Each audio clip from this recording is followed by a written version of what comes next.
बहुत आस रहती है अपने माता और पिता से, तो वो दूर जाकर भी एक बिटिया अपने माँ बाप को रोज खबर ले, रोज 2 दिन में खबर ले माँ बाप, पर वही आशा एक उसको रहती है, पर एक कहीं ना कहीं वो ये भी सोचती है कि अगर जिस दिन माँ बाप ना रहे या ये ना रहेंगे तो फिर तो भाइयों का तो कोई ठिकाना नहीं, भाभियों का तो कोई ठिकाना, बुलाएं ना बुलाएं बात बराबर है। पर जब तक माता पिता रहते हैं, जब तक माँ बाप रहते हैं बिटिया के, तब तक बिटिया को भी भले ही वो बाहर रह रही है पर उसको लगता है कि अभी भी मेरा अधिकार अपने पूरे घर में है, अभी मेरा अधिकार है वहाँ। जब तक माँ बाप रहते हैं तब तक अधिकार समझती है वो अपना।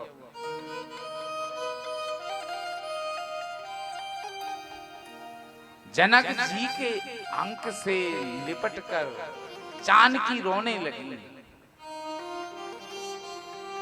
जानकी जी रोने लगी, जनक जी से लिपट कर खूब रोई और एक ही शब्द कह रहे हैं कि पिताजी आप ना मुझे बस आशीष दो, मुझे आशीष चाहिए और कुछ नहीं चाहिए। जनक बोल रहे हैं बिटिया क्या दे दूं, बता क्या चाहिए, कुछ तो मांग ले। आज तक तूने जो मांगा वो तो मिला, आज मांग ले, आज क्या चाहिए, तू जो मांगेगी वो मैं। पर जानकी कहते हैं कि नहीं, आपका तो मुझे केवल आशीष चाहिए, आशीष दे दीजिए। खूब रोई खूब, और बेटी सबका हृदय जीत लेती हैं और सब। अब देखो ना, एक भाई बहन का रिश्ता देखो, भाई बहन का रिश्ता कैसा होता है, कुत्ते बिल्ली जैसा होता है, दिन रात लड़ते झगड़ते हैं, एक भाई एक बहन दिन रात। पर जब वो बिटिया विदा होती है, जब वो जाती है उसकी बहन, तो फिर वो जो भाई अभी तक लड़ता था और कभी कभी जो भाई मार देता था, वो भाई भी, वो पत्थर भाई भी पिघल कर रोने लगता है। जब अपने कंधे पर उठाकर अपनी बहन को जब वो विदा करता है, तो देखो उनका प्यार तब देखो किस तरह बहन अपने भाई के कंधे को यूं जकड़ लेती है, पकड़ लेती है। और कोई पूछे उस भाई से कि क्यों रे, तू तो अभी तक बहुत लड़ता था, अब क्या हो गया जो रो रहा। कोई पूछे तो फिर भाई कहता है कि नहीं, लड़ते तो थे, पर जैसे ही शाम होती थी ना, रात होती थी और जैसे खाना बनता था तो सबसे पहले थाली मेरी बहन लगाती थी। लड़ती तो थी पर सबसे पहले मुझे ही खाना देती, मुझे। सबका जीत लेती है दिल, हृदय जीत लेती है वो बेटी। और आप एक बेटा, एक लड़का आपका हो और एक लड़की हो, दोनों को कभी बाजार ले जाके देखना,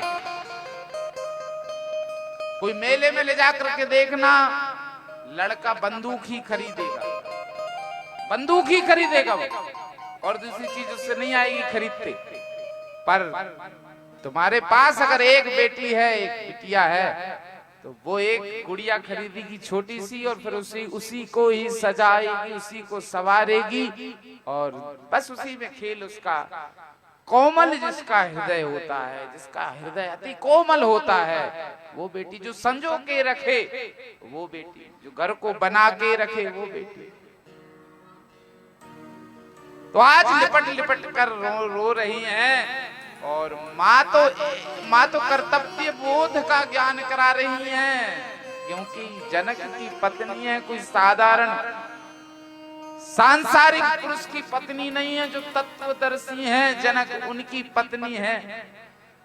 और वो अपनी बिटिया को ज्ञान करा रही हैं कर्तव्य बोध का, अधिकार बोध का नहीं।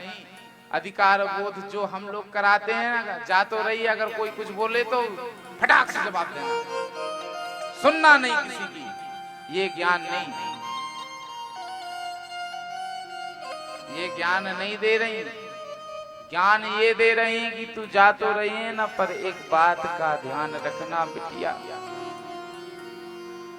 कि ऐसा आचरण रखना, ऐसा व्यवहार अपनी वाणी में रखना, अपने आचरण में ऐसा व्यवहार रखना कि कभी कोई शिकायत का अवसर लेकर के ना, कभी कोई शिकायत का मौका ना दे। खूब रोए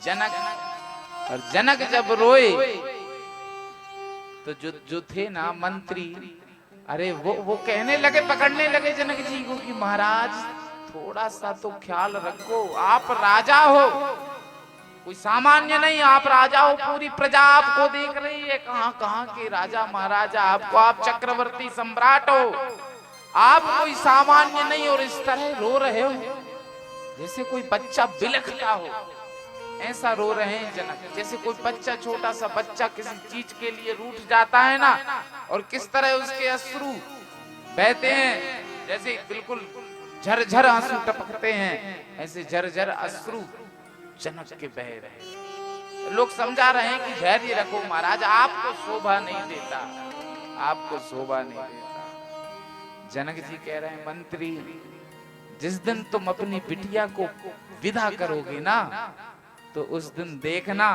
आज जो तुम कह रहे हो मुझे, ऐसे ही तुम्हें और कोई कहेगा, और कोई और कहेगा तुम्हें मालूम नहीं है दुख क्या होता है, क्योंकि तुम्हारे पास बेटी नहीं है। जिस दिन बेटी तुम्हारे पास होगी ना, तब तुम्हें, वो तो विधाता ने बना दिया है, ये परंपरा, नहीं तो बेटियां किसी को कभी बोझ नहीं लगती, ना किसी को कभी बोझ बेटियां लगी। बेटियां कभी किसी का बोझ नहीं है बेटी।